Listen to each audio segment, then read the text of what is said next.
بسم اللہ الرحمن الرحیم۔ سوال یہ ہے کہ غسل جنابت کا کب واجب ہوتا ہے اور کیسے کیا جاتا ہے؟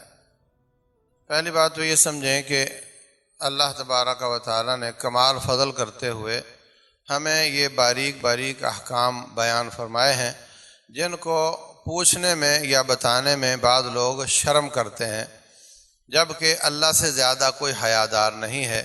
ان اللہ حیی کریم، بہت زیادہ حیادار ہے، اور خود رسول اللہ صلی اللہ علیہ وسلم بہت زیادہ حیادار ہیں۔ فرمایا کہ با پردہ کنواری لڑکی سے بھی زیادہ حیادار ہیں رسول اللہ صلی اللہ علیہ وسلم۔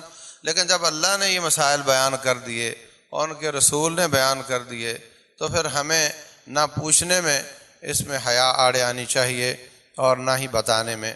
حیا کرنے کی جگہ اور بہت ہیں، بے حیائی کے کام بہت ہیں جن میں حیا کرنی چاہیے، لیکن اللہ کے دین کا علم، حلال حرام کا، اور خصوصاً پاکی پلیتی کے مسائل جن کی وجہ سے آپ نماز پڑھتے بھی رہیں تو قبول نہیں ہوگی، ان کو پوچھنے اور بتانے میں حیا نہیں کرنی چاہیے۔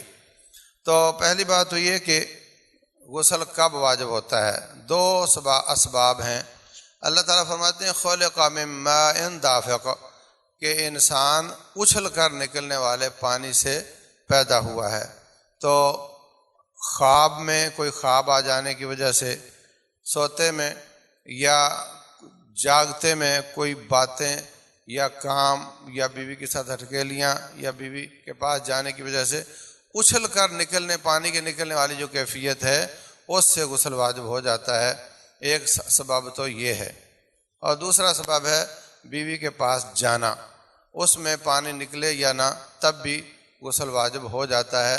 تو یہ دو اسباب ہیں غسل کے واجب ہونے کے۔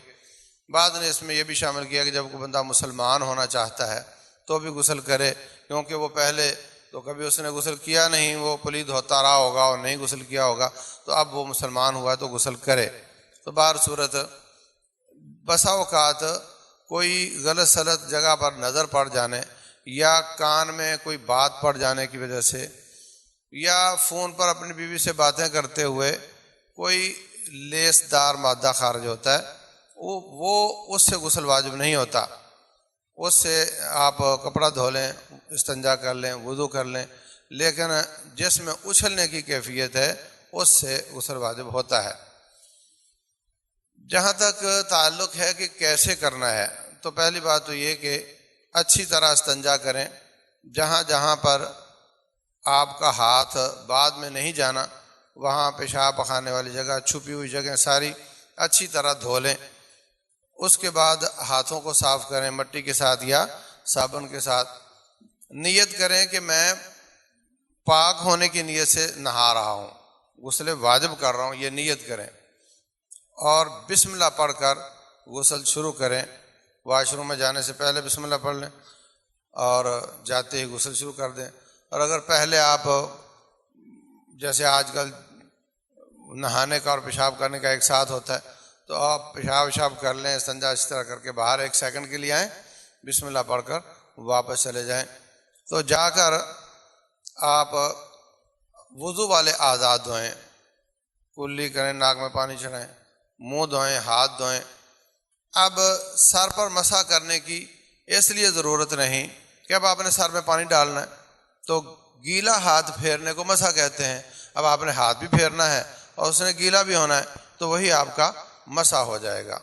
اگر تو شاور لگا ہوا ہے تو کھول دیں اس کو، نیچے کھڑے ہو جائیں، اور اگر نہیں ٹب ہے تو ڈول پکڑ کر سر میں ڈالنا شروع کر دیں۔ اگر کچھ بھی نہیں تو پھر ہاتھ کے ساتھ پانی سر میں ڈالنا شروع کریں۔ بعض لوگ اس کو بھی مسنون سمجھتے ہیں کہ شاور اور ڈول ہونے کے باوجود وہ سمجھتے ہیں کہ ہاتھ سے ڈالنا ہے اور 3 دفعہ ڈالنا ہے۔ یہ طریقہ درست نہیں۔ 3 ڈول آپ ڈالیں، سر کا آدھا حصہ دائیں طرف والا، اس میں تھوڑا سا پانی ڈال کر اچھے طریقے سے چمڑا تر کرنا ضروری ہے۔ بال لمبے ہیں عورت کے یا مرد کے، ان کو تر کرنا ضروری نہیں، چمڑے کو گیلا کرنا یہ ضروری ہے۔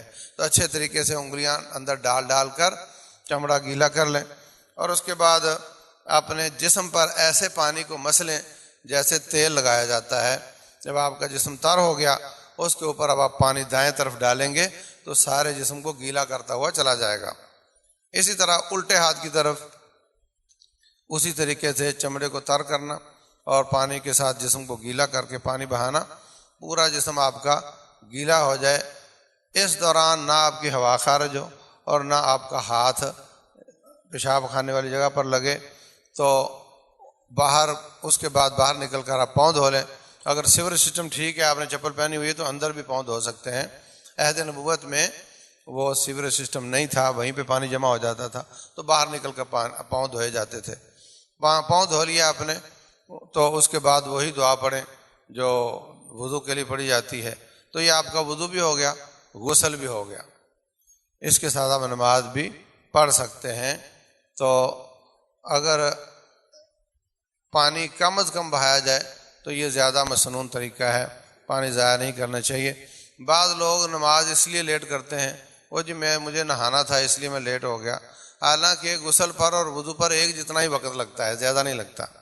بات صرف اتنی ہے کہ شیمپو وغیرہ یہ وہ اس دن آپ نہ کرو، نماز لیٹ ہو رہی ہے آپ کی، بعد میں اگر شیمپو وغیرہ کرنا ہے تو بعد میں کر لو، تو تھوڑے وقت میں بڑی آسانی کے ساتھ اس طرح غسل ہو سکتا ہے اور نماز بھی لیٹ نہیں ہوتی۔